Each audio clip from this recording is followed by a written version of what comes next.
Helping to lead the way is our special guest. He is a dedicated public servant. He's working hard to make Americans be able to go. And he is former mayor, a Navy veteran, and one of the smartest people you will ever meet. I'm glad to introduce to you my friend and our great Secretary of the Department of Transportation, Pete Buttigieg. Mr. Secretary.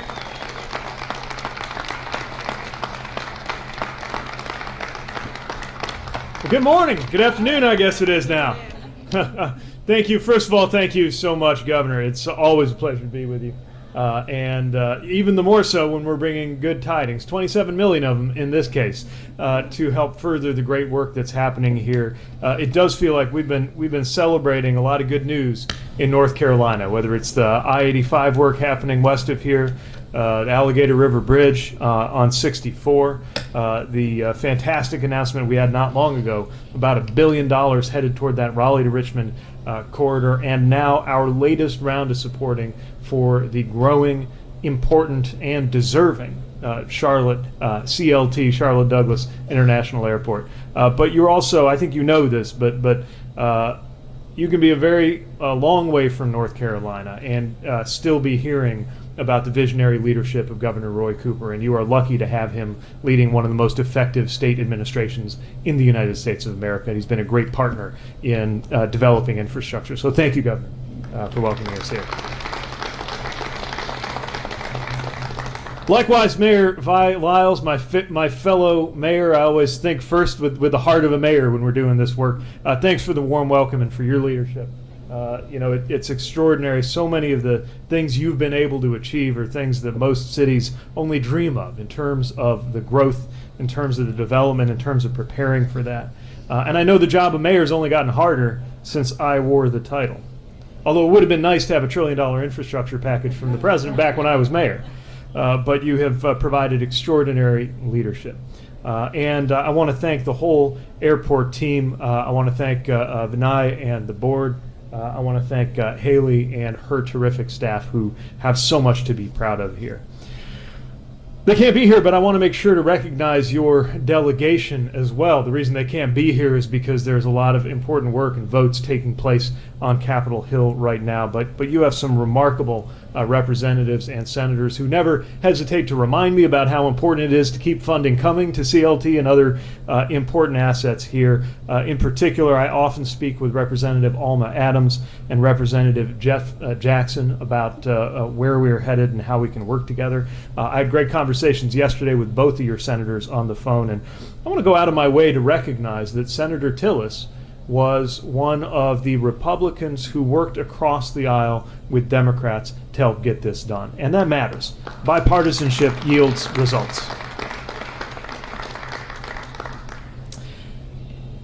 Every time I come to an airport, especially this part of the airport, before you get to security where there are hellos and goodbyes and reunions, I always find myself wondering, as each passenger goes by, what brings them here? What are they up to? Are they on their way to a job interview that they're nervous about? Are they getting ready for a vacation that they've been saving up for years? Are they about to see loved ones at a wedding? Or are they just in their weekly commute as frequent travelers? What we know is no matter what brings you to this airport, so much depends on the airport being ready to meet your needs. This is an airport that opened about 90 years ago with 3 runways and 1 terminal, and over the generations it has grown and changed to meet the needs of a growing community and country. Served as an Air Force base during World War II, added more facilities as flying became more affordable and more central to our economy. It's also been a place that has been investing in safety. It is doing its part to make sure that we continue that extraordinary record by which flying, a form of travel that involves being propelled through the air by flammable liquids, has somehow become the safest way to travel in America or in the world. That doesn't just happen. That happens because of the people and the facilities here, which is why last time we were here at the airport, I visited the brand new air traffic control tower, which gives controllers a bird's eye view of the runways to help those planes take off and land safely and efficiently. and look at that taxiway geometry that's going to mean gains in efficiency and in safety. 118,000 people come through Charlotte Douglas International Airport every day. And just to put that in perspective, that's more than the entirety of the number of people who attended the Super Bowl, all walking through the halls of this terminal every single day. And so it's time for this airport to be positioned to evolve again and grow. And that's why I'm here to congratulate this community and this airport on $27 million to modernize and improve the terminals here and improve the passenger experience for everybody who comes through TLC.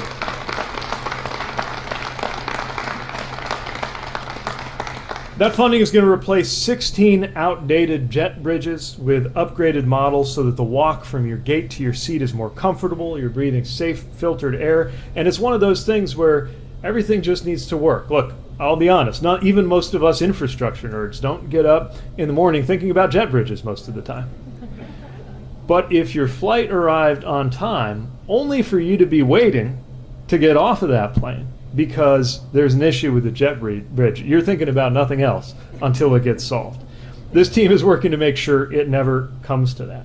And this builds on last year's $30 million airport terminal grant that's going to help expand the very, very busy Concourse E, and millions more to build the new taxiway that is nearly finished with its construction, which is no small feat, by the way, if you know how much earth needs to move in order to make that taxiway line up.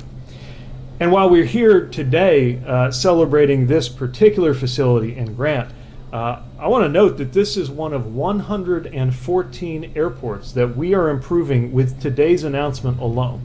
$1 billion going out around our country to airports from the largest hubs to small rural centers. And what they all have in common is people count on them. Some of the projects that we're announcing today will help build entirely new terminals or expand existing ones. Other ones are going to deliver long overdue upgrades to baggage systems, expand capacity and add gates, fix those air traffic control towers, improve security screening processes, better connect to public transit, and make air travel easier for travelers with disabilities. Though I am tempted, I will not recite all 114 project descriptions. But I do want to give you a flavor of the range of the work that we're doing. We're investing in some of America's biggest hubs like this one and like Chicago O'Hare International Airport.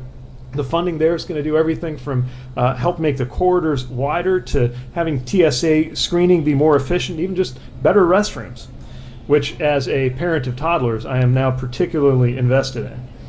We're supporting regional airports like in Appleton, Wisconsin, to add new gates with passenger boarding bridges there and build new solar and sustainability programs. But it's not just big terminals like this. We're investing in Standing Rock Airport in Fort Yates, North Dakota. The thing about their terminal is they don't have one at all. So we're funding them to build one. And that's going to make it possible for general aviation pilots and, importantly, people on emergency medical flights getting to trauma centers and their patients to have the benefit of a building and be protected from the elements. That's the range of the things that we can do with this infrastructure funding. And that's just aviation. Across the board, we're advancing 46,000 infrastructure projects and counting. Rail, roads, bridges, ports, including, as we said earlier, so many around here, from the S-Line passenger train connecting Raleigh to Richmond, to the I-85 Futures project, which is going to reduce traffic and build new multimodal options and help with supply chains so that even people who never travel on that corridor are better off because it's in better shape. And all of that will in turn be creating hundreds of thousands of good paying, often union jobs that are going to employ people from the places where these projects are happening. I also want to mention the broader context of air travel, and I'll end with this because I think America has air travel on our mind right now. We're thinking about how to improve that, partly with regard to safety, something given new relevance by the 737 MAX 900 incident in January. And so our work has been not only to improve the comfort of our airports, but to invest in strengthening safety and in performance to make sure that there is the right kind of consumer protection to hold airlines accountable for taking care of their passengers. We pressed airlines and cooperated with them where that was the right thing to do. And the result of that collective effort is that last year, cancellations were at 1.2%, the lowest level we've recorded in a decade. And when there is a cancellation or a delay that an airline is responsible for, we got them to commit to do more for passengers with hotels, meals, ground transportation, and other accommodations. I'm pretty excited about it. And when the airlines don't do the right thing, we have set new records in the toughness of our penalties and helped get billions of dollars in refunds back to passengers. And I want you to know we're continuing that work. And that's going to include finalizing regulations for better transparency on ticket prices, timely refunds, compensation for canceled or delayed flights, and another thing that has become newly important to me as a parent of toddlers, making sure nobody has to pay just to sit next to their kids. These are common sense improvements that I think are going to build confidence in our aviation sector. So what all of this work has in common is that it's helping Americans go about their day, wherever they're headed, and for whatever reason they're there, with less stress and fewer costs, so that they can focus on what really matters, which is the people who are waiting for them when they land. And it's in that spirit that I'm so pleased to be working together, and that you, again, in this community and this facility, have a lot to be proud of. Thanks very much for the chance to be here and celebrate with you.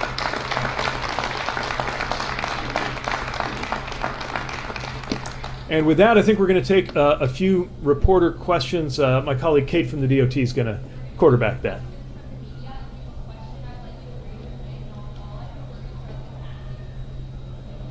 Hi.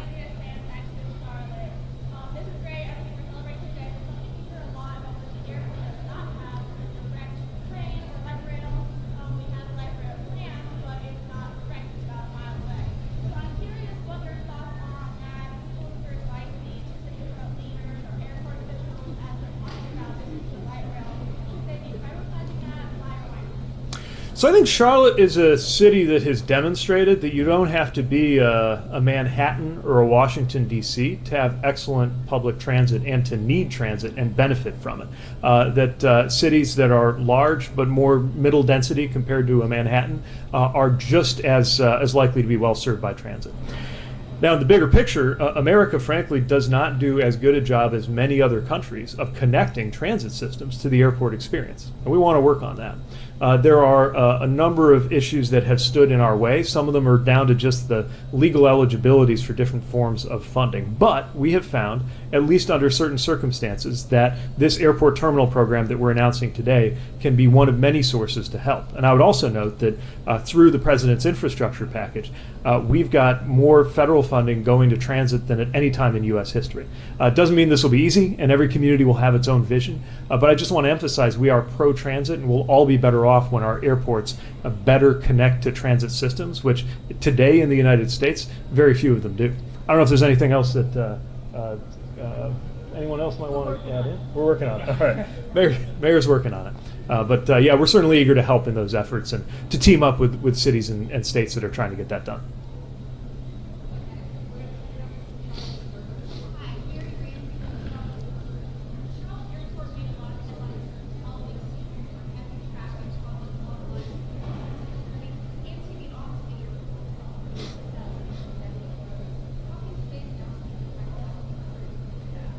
Well, this is one of many areas where both the funding that is being raised at the airports and federal funding can make a big difference. Just on the way over, Haley showed me one of the new and improved checkpoints, which has a 3x improvement on the old checkpoints in terms of the throughput there.